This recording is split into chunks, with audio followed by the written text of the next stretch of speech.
y'all niggas know what it is. You know we get the bag, the bag, the bag. Don't you find it funny that for years people have been trying to get these interviews with R. Kelly to get him to talk about certain allegations and rumors that have surrounded his career for years?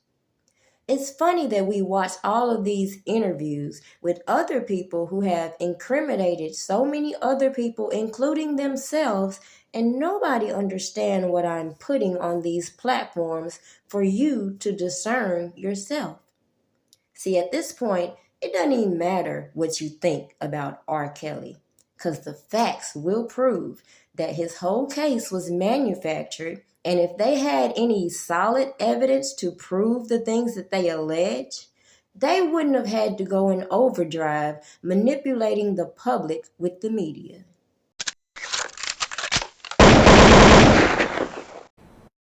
First on the stand was Christopher Wilson, a former CPD officer and family friend of Daryl McDavid, who testified that McDavid told him R. Kelly was being blackmailed. He said he traveled to Kansas City with a private investigator to meet with the alleged blackmailer. He said he did not personally witness anything illegal, and as a cop, he would have been required to report it. Next up was Mary Green, who planned a 1999 expo at McCormick Place, where one of Kelly's accusers says she met the singer when she was just 16. But Green testified under oath that to her knowledge, Kelly wasn't at the 1999 expo. He was at the expo the following year. The witness who spent the longest amount of time on the stand was audio engineer Tom Arnold, who worked for Kelly for about 8 years starting in 2003. Arnold said it was very normal for him to cash checks at a bank and handle large amounts of cash for Kelly. He said the largest sum was approximately $125,000 in cash. He said he drove people for Kelly and that drivers were not supposed to talk to Kelly's female guests.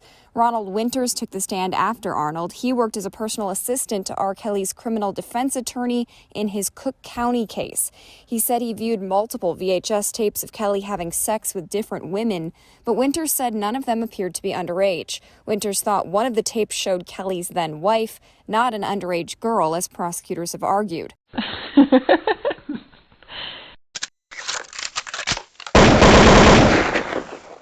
You don't know me. You ain't never been in my house. You ain't never been in my bedroom. So you cannot judge me. Everything they said in that documentary about you is not true. They are lying on me. Trapped in my house in the basement in Atlanta. Well, first of all, my house in Atlanta doesn't even have a fucking basement.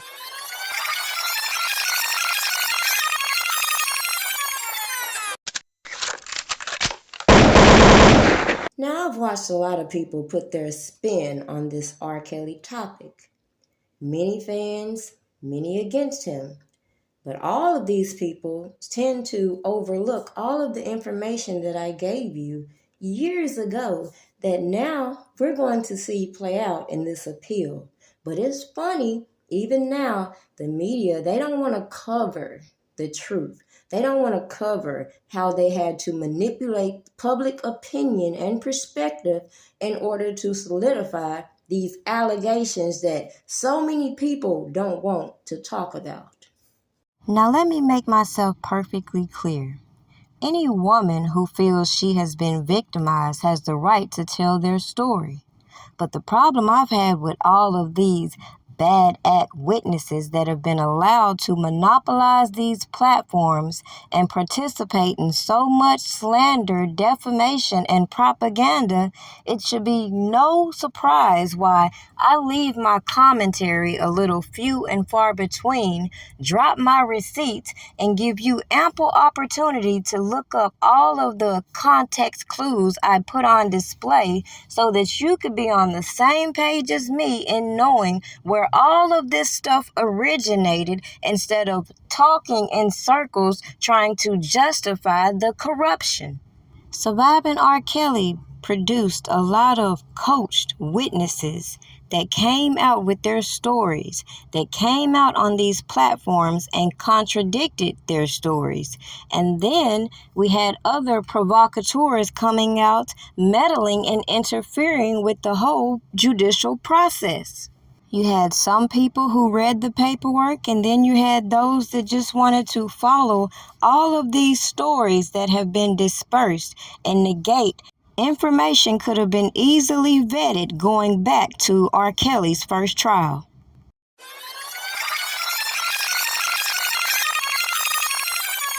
41-year-old Grammy winner is facing up to 15 years in prison if convicted.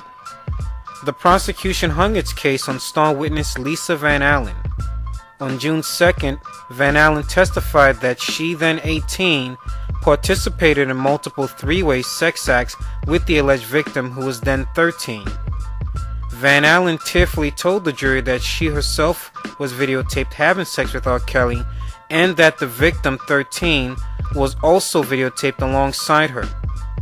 The prosecution followed up Van Allen's testimony by playing the now infamous R. Kelly sex tape to the jury of 9 men and 3 women.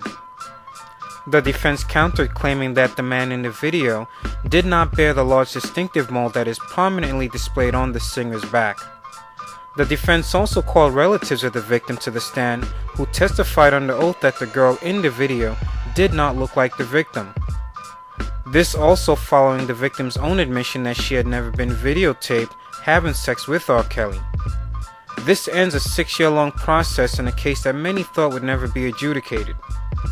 R. Kelly was noticeably jovial as he left the courtroom. He was escorted by his lawyers and a team of security.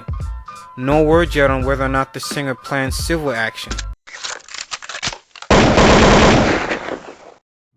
Now, I'm no genius, but maybe if this quote-unquote enterprise the government wanted to give all these deals and put on the stand and put all the blame on R. Kelly had done their jobs and addressed a lot of this scandal surrounding R. Kelly's name, even going back then, people today would comprehend how I laid out the facts and how I watched this so-called RICO be built, considering we all knew a lot of this stemmed from the OA trial.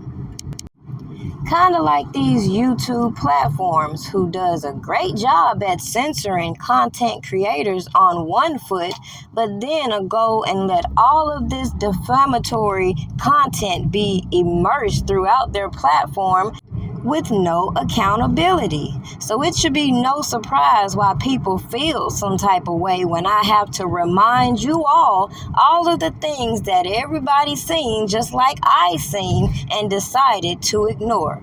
But hold on, like I said, R. Kelly is going to be free, and it's only a matter of time before all of the lies they work so hard to put out are overturned.